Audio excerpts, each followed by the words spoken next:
What's the fastest way to actually pass your tech interview and land your dream job? Who is she talking to? I have no idea. I think she's talking to herself. Well, it's not this. Hello, welcome to the Basebook interview. Wait, the interview's today? I'm going to ask you a couple of questions. Let's get started. How do you reverse a linked list? I'll be right back. Yeah, I asked her the linked list question. I don't know where she went. And it's definitely not that.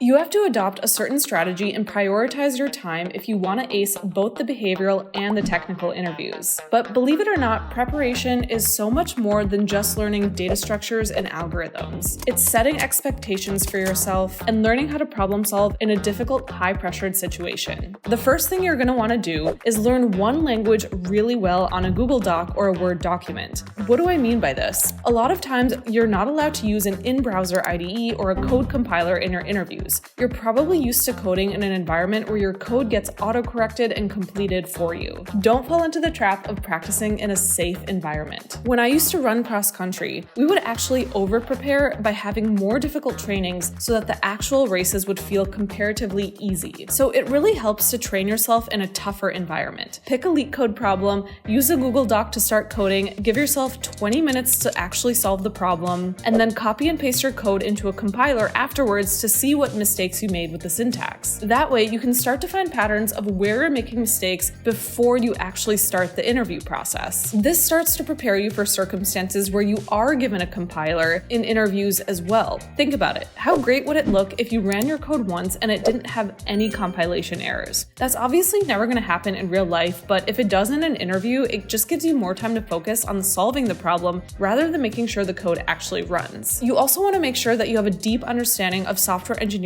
technical concepts in a work environment and data structures and algorithms. These are the two most obvious things you'll need. After all, they're just testing you on your technical skills at the end of the day. But the interviewers don't want you to memorize things. It's one thing to go through hundreds of LeetCode problems and have certain patterns ingrained in your memory, but it's another thing to approach problems you've never seen before and still feel comfortable walking through the code and figuring it out. The interviewers don't care if you can solve the problem. They actually care about how you solve the problem. And the best way to prepare for something like that is to just really know your stuff. When I was preparing for teaching technical concepts, I actually used courses on Udemy to gain a deeper understanding. Again, you'll be expected to learn how to code, but what about testing practices? And what about planning your time when setting up project deadlines? Udemy's software engineering courses teach you just that. This one in particular actually gave me a refresher on modularization, concurrency, and coupling and cohesion. I'm 100% sure it'll impress interviewers because they aren't expecting new grads to know any of this. They're expecting nervous newbies that stumble over their words and are just anxious to get through the problem. Don't be that person. Invest in yourself and take a course on Udemy to start the deep learning. I actually have a few links included in the description for courses that would really help. You won't regret it.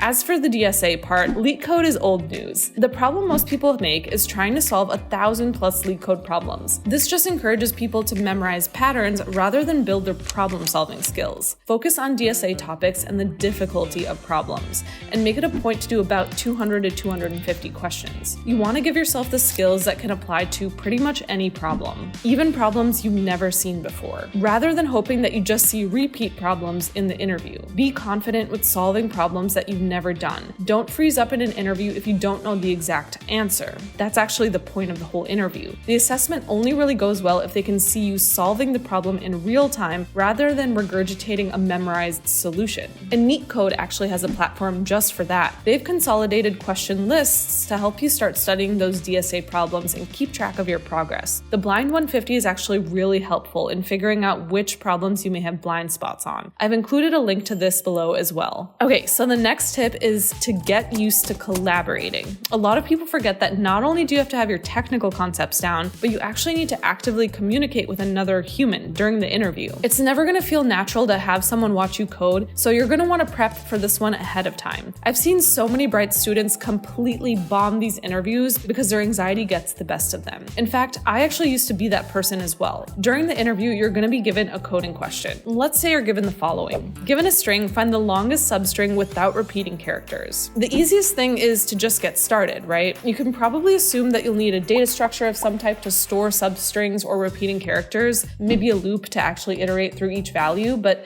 before you get started just hacking away at the problem, take a breath and make sure you have all the details of the problem first. Interviewers are giving you ambiguous problems on purpose, and they want you to ask clarifying questions just like in a work setting. What are the inputs? Just a string? What's the longest substring that you can expect to actually get? This will be helpful when determining a solution using space and time complexity. Also, what's the return type? Is it the longest substring itself, or is it the size of the longest substring? Do we have any time or space constraints? All of these are really important to ask ahead of time so you can A, gather all the information that's required, and B, start to get more comfortable talking to an interviewer and using it as a collaborative session that you're leading rather than a high-pressure assessment. Approaching it with that mindset will really help you when you're going through the interview process. Practice communicating your thoughts by doing mock interviews with your friends. Make sure you're talking back and forth with them as you're solving the problem. This will also ease your nerves a lot more as you go through the process. Remember, the interviewers are just looking for specific signals to see that you're doing well. And the final piece of advice is to keep putting yourself out there even after getting rejected over and over again. And believe it or not, this will actually still help you get the job faster. In fact,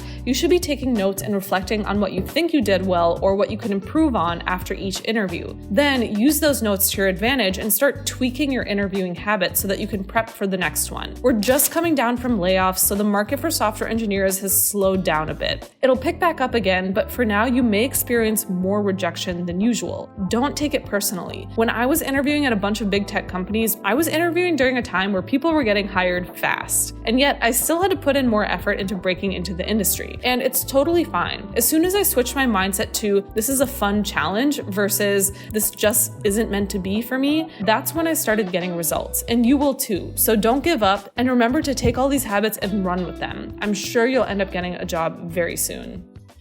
Oh, you guys are still here? Well, okay, if you're still here, don't forget to check out my links to Udemy. You can learn about JavaScript, Python, Java, C#, pretty much any language, or just software engineering 101 tips. Don't forget to check them out. They're great courses. I've tried a few myself, and they're honestly amazing. I use them to teach in my Discord sessions every single Friday, which you should also come and check that out if you haven't already. So go down in the description below right now. Yep, I'm just gonna sit here until you do it. Awkward silence. Okay, awesome.